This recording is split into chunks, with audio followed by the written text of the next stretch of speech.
Pakune modho. Delok ta pakune ndelok. Kowe ra entuk. Ora kok modan-modan iki kaya ngapa? Iki paku usuk e. Dasare dalange pelit e ra umum. Geblek wingi tempene mambu.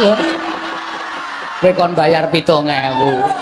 Alah ngono wae tanduke kok le ngomong mambu. Nek ora tanduke wong kok congol-congolke kok. Ya ora wae. Enggak to, Pak, didahar to, enggak to? Dicipi to, Pak, enggak to? Wong wis arep wis kok diganggo-ganggo. Aku ya terus, ya kene, aku ya ngono. Kene mambu ya doyan. Tak omongi aja ngece dumem ambu doyan. Sing jeneng tempe bosok kae mambune nek ora jangan ra nggo tempe bosok ra enak. Lah nggih enak ta mambu? Nggo namui urung bosok. Semangit. Ya iya. Sing penting doyan rasa omong wae. Iki kok sindan iki nek karo kowe kok iki mbok iki cacah siji iki mbok nek karo aku jan le nganu nyilakake ngrekoso nak. Iya. Aja kok iki engko mesti ngudal-udal perkara nek aku latihan tak sugih gule kobes kuwi cerewete tekan ndi iki. Nanti wong sing streaminge ngerti lho. Nek aku streaming ngevlog kan mesti gimana Pak Seno gule kobes dengkul memplocot aku. Ya mung saka cangkeme cah siji iki. Nyata kok ngopo? Aning wingi rak ora. Sing wingi rak gule tenan, iwake tenan tak nganti tak ciduke. Iki lho, iki kubis po iwak, miprate didelokke aku. Alah iwak pengen dikeki kok. Kayak sapa? Ning iwak kan wedhus ning dikeki sapa?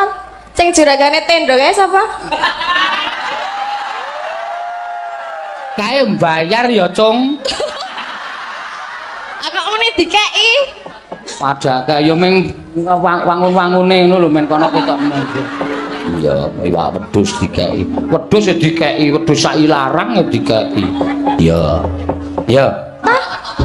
Aku dandani kotak kok. Kok aja ganggu. Iki lho pakune modot ki tak. Ayo nek pas aja sing mangap aku. Ayo nek kowe pas mangap pakune tak beseke. Iya.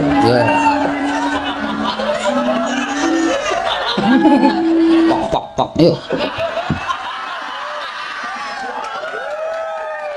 Maksud Ngopo iki pok. suara kendang. Ngopo ya? Masa suara kendang ngono? Nek kendang tak tundang iki. nek hawa adem kendangane iki mlempem ta omongi. Ya ora men kendang sing mlempem. Kowe senengane ngono iki ta kowe? Kowe senengane ngono kuwi kok. Lah apa kerupuk ya mlempem lho. Nek Oke, hawane adem. Yo. Terus ke. Sing kendang ndase atos. Wih, aku iki karo pengiring kowe ngendas-daske kok. Ya ben wahyu aku. Wi arep ngopo meneh kowe? Kang senan apa? Arep manteni aku. Ora usah dipateni sok mati dhewe. Aja dipateni dilangin tupe nggo dolanan. Iki dagelane Mbah Bardi. Iya. Andane Tin.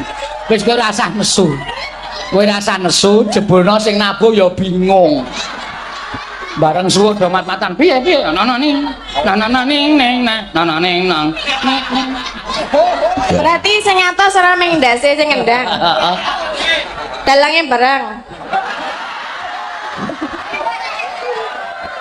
Iki mau wis penak alan-alan kok jenengan tok ngono. Pakune modho. Delok ta pakune ndelok. Kowe ra entuk. Ora kok modan-modan iki kaya ngapa? Iki paku usuk e. Malah kangen. Telepon ah.